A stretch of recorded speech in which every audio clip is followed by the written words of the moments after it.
My name is Carolyn Roberts, and I would like to talk to you today about how ethnomathematics could possibly be used as a bridge for BC teachers in incorporating Aboriginal ways of knowing into their practice. My current position in Langley is a district Aboriginal teacher, with my main focuses being on grades 6-7 math and early literacy. Because of my position, I get to talk with a lot of different colleagues and teachers and principals within the district about how they are feeling about the new BC education plan and curriculum that has a heavy emphasis on Aboriginal ways of knowing. From all of these discussions, some of the most interesting questions have come up, and these are the ones that seem to be continually coming up that I'd like to share with you today. How can I find the learning spirit in my Aboriginal students? How can I incorporate the Aboriginal value of the sense of place into my teaching math? How can the participatory nature of Aboriginal education authentically help all students in a typical classroom? How do I, as a non-Aboriginal person, authentically teach Aboriginal ways of knowing to Aboriginal students? And where do I go as a non-Aboriginal teacher to find authentic, politically correct material to teach my students? So with all these conversations and questions that are coming up, these all helped me generate a question for this paper. And my question is, can ethnomathematics help teachers with the implementation of Aboriginal ways of knowing into the new BC curriculum? So, you might be wondering, what is ethnomathematics? Ethnomathematics is rooted in culture. It's the study of how math is used within different cultures from around the world. It's used to teach students about math in real-life situations, using their life experience and their prior knowledge, and cultural ways of teaching math. It also incorporates their traditional values within math to help lay a strong foundation and understanding of math. Ethnomathematics is an alternative lens in which you can look at math. It could possibly have a transforming effect on math education and how math can be used and taught within a classroom setting. If we look back on math education, it has been a part of all cultures throughout history. It was started to formally be taught post-industrial revolution to those of privilege, white males, the elite. But if we look closely at all cultures from around the world, past and present, they have all created systems to count, to measure, to design, and to locate places. All of these systems are intricately interwoven within their surrounding environments and cultural perspectives. So you can say that there are parts of math that can be universal, but there are also other parts of math that are clearly based on Western, Eurocentric, colonized education system. So the problem within that is the translation piece of teaching Eurocentric, colonized math education to non-Eurocentric students. If English is not your first language and European is not your culture, then this style of math could be foreign to you. So, teaching our students from their own cultural perspective first helps ground their foundation in math principles before they start to learn something foreign. Math that is rooted in tradition and culture is also deeply rooted within the environment in which the culture lives. If we teach our students real-world uses for the math they learn, They will be able to have a better connection and a better understanding, which will then lead them to becoming more confident in their own knowledge about math. Shosholoza, kulezo ntaba stimela siphume South Africa. Shosholoza, kulezo ntaba stimela siphume South Africa. When uyabaleka, kulezo ntaba stimela siphume South Africa. When uyabaleka, kulezo ntaba stimela siphume South Africa. Shosholoza, kulezo ntaba stimela siphume South Africa. So, making the real-world connections and broadening your students' views on math will help them be more aware of how to use math and where math is used on a daily basis. This will also help your students with making connections to their own education. If we teach math in terms of just memorization of formulas and numbers and give no reason why we do what we do, then the students who are not able to do the memorization of the numbers will fail. And those who can memorize the numbers and regurgitate the information will do well, but they won't be able to tell you why or how they know what they know. Making cultural and real-life connections with math will definitely benefit all types of students. The problem that arises from European colonized math education is that it's said to be universal and that it can be used in any and all languages and still be understood. This is not necessarily so. Most European number systems are base 10, which all numbers are based around the number 10. And when you ask people why it is, most people will tell you it's because we have 10 fingers. So everything revolves around the 10 fingers. Other cultures have different base numbers that they work with. People of the West Africa, Inuit, and the Mayan people use a base 20 system. In some of the languages, 20 means the whole person. So maybe that's meant to be 10 fingers and 10 toes. And that's why they use 20. When the settlers first came to North America, there was a numbering system put in place by using fingers for those people who didn't speak the same languages. There's some cultures that not only use different numbering systems, but they also see and talk about numbers in a whole different type of relationship. So let's take the number 65 in base 10. If you ask a Nigerian person how they would tell you about the number 65, they would say, take 5 and 10 from 320s. They use addition and subtraction to describe their numbers. This can be problematic when you try to translate from one language to another language. But it can also be helpful to see things in a different way, to see how many different ways we can possibly look at a number. So if we give students different options of viewing the same thing, we are giving them a larger range of understanding of what a number can mean. Different cultures and people have created their own math languages and systems that relate to their everyday needs and interests within their environment. So, let's start there with our students. Start finding out where your students' interests are, what they already know, what they want to know, and what their cultural background is. Then find some real-world connections and cultural connections that can be made with all of this information. Then start to construct knowledge from that. Find out where the links are within the bits of knowledge from each place.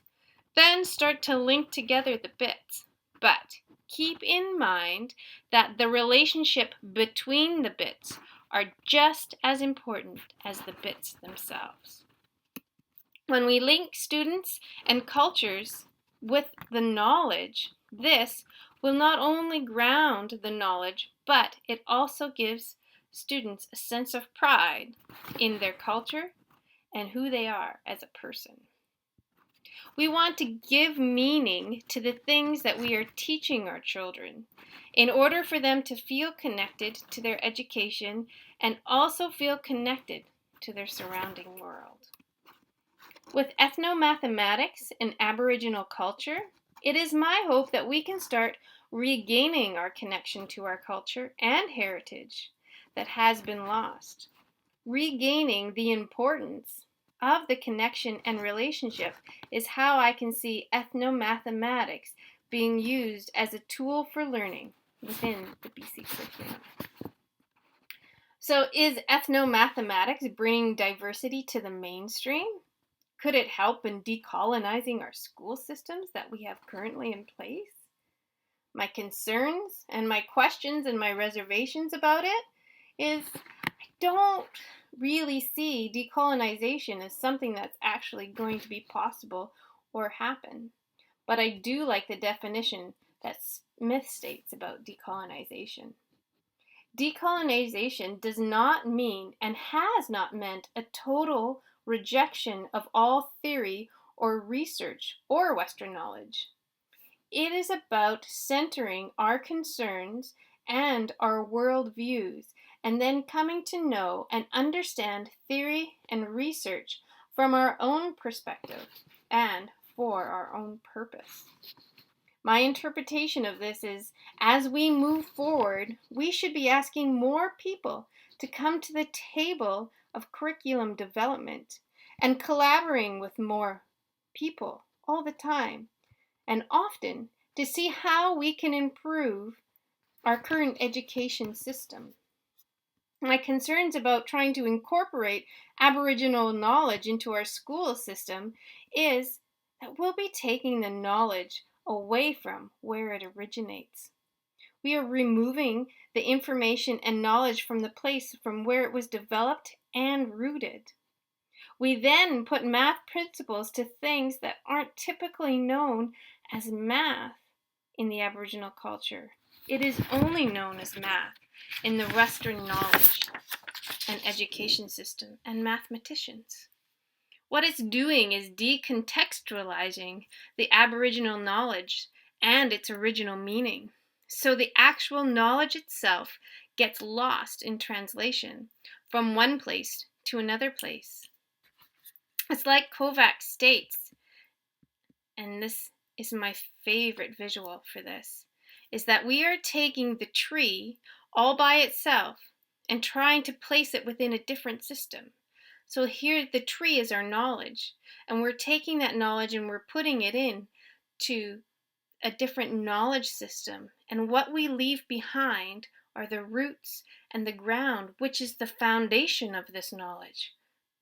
So we're missing more than half the tree because all of it's here, and we're moving it to here. This gets lost in the translation of one knowledge to another knowledge. That's my biggest concern.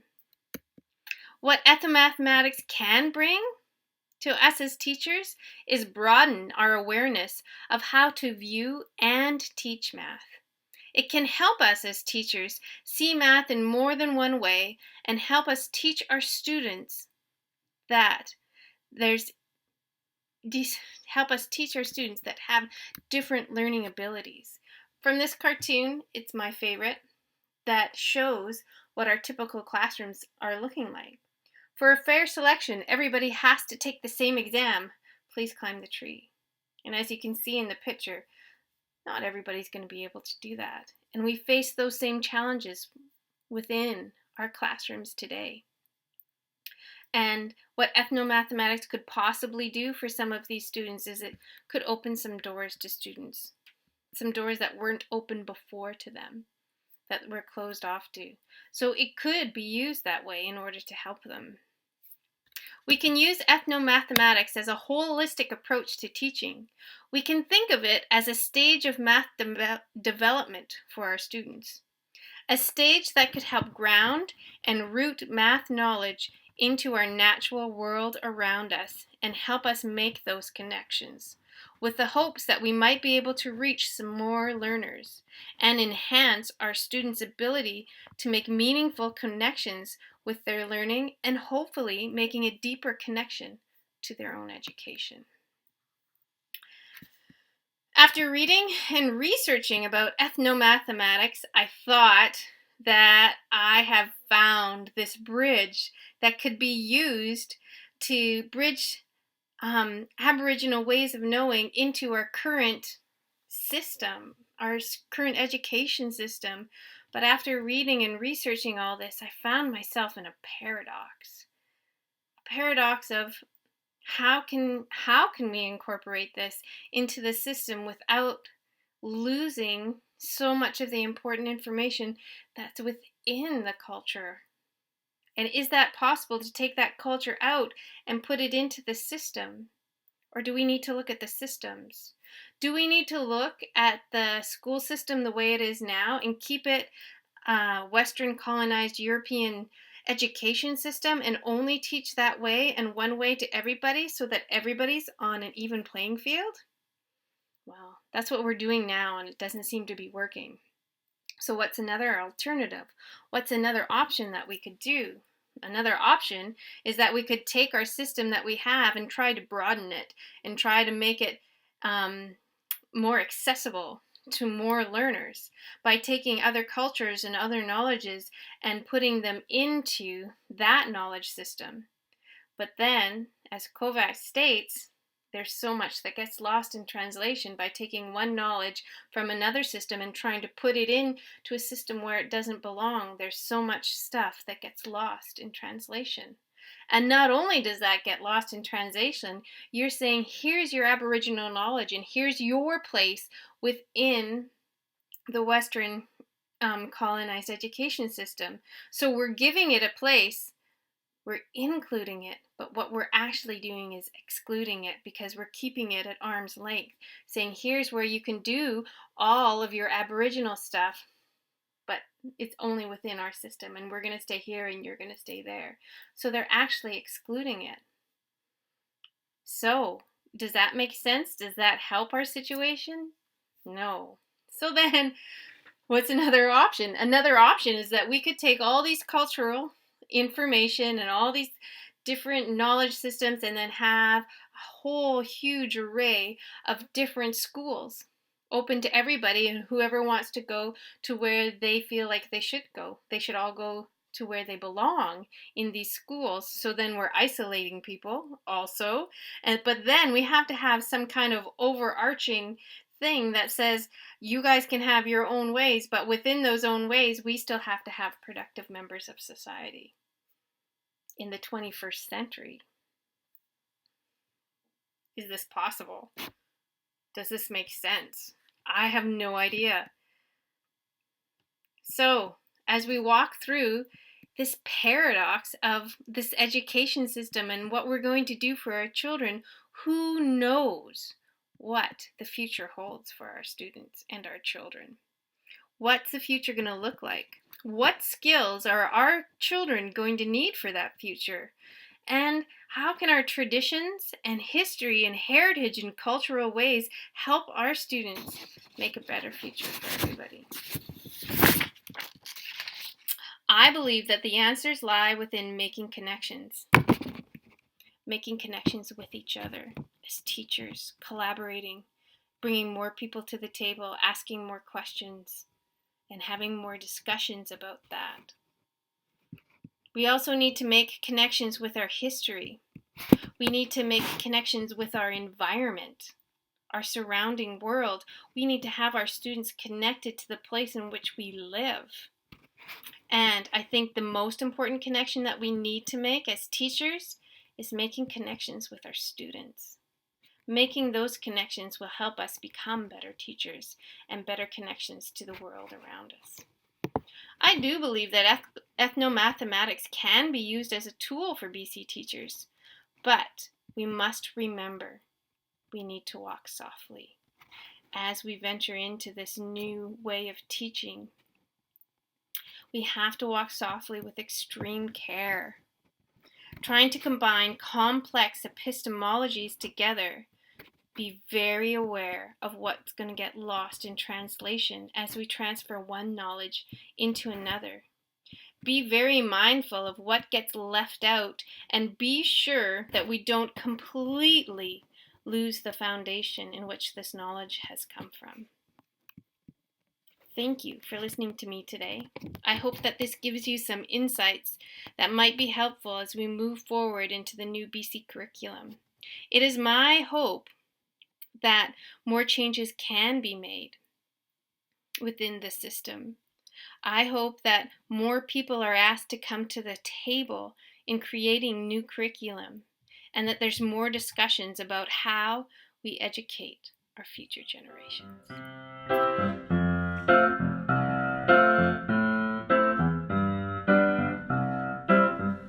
I'm a new soul, I came to this strange world hoping I could learn a bit about how to give and take. But since I came here, felt the joy